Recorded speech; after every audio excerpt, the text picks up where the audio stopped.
बीडमधील एका तरुणीचा आत्महत्येनंतर पोलीस तपासावर गंभीर आरोप झाले आहेत. डीवायएसपीच्या हलगर्जीपणामुळे आरोपीने जामीन मिळवण्याचा आरोप आहे. अखेर उपसभापती नीलम गोऱ्हेंनी कारवाईचे संकेत दिले आहेत. नेमकं काय घडलं पाहण्याआधी घटनेची सत्यता चॅनलला सबस्क्राईब करायला विसरू नका, जेणेकरून असे महत्त्वाचे अपडेट्स तुम्हाला मिळत राहतील.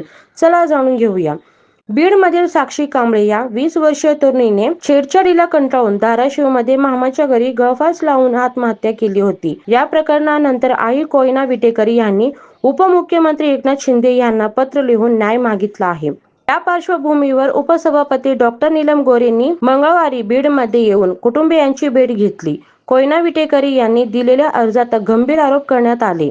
त्यामध्ये धाराशिवचे डीवायएसपी स्वप्नील राठोड यांनी साक्षीच्या तक्रारीची दिरंगाई केली, तुच्छ वागणूक दिली व जबाब व्यवस्थित घेतला नाही असे म्हटले आहे. इतकेच नाही तर आरोपी अभिषेक कदम 22 दिवसांनी 10 गाड्यांच्या ताफ्यासह पोलीस ठाण्यात हजर झाला आणि काही दिवसातच जामिनीवर बाहेर पडला. कोयना विटेकर यांच्या म्हणण्यानुसार पोलिसांनी चुकीचा रिपोर्ट दिल्यामुळे आरोपीला सोडण्यात आले.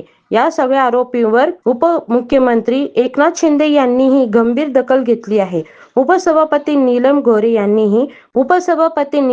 यांनीही पत्रकार परिषदेत सांगितले की डीवायएसपी स्वप्नील राठोड यांच्यावर लवकरच कारवाई होणार आहे.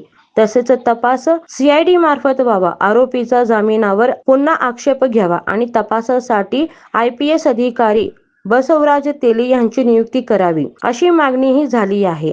डीवायएसपी स्वप्नील राठोड यांच्यावर कारवाई होईल का? साक्षीला न्याय मिळेल का? तुमचं मत काय आहे? कमेंटद्वारे नक्की कळवा.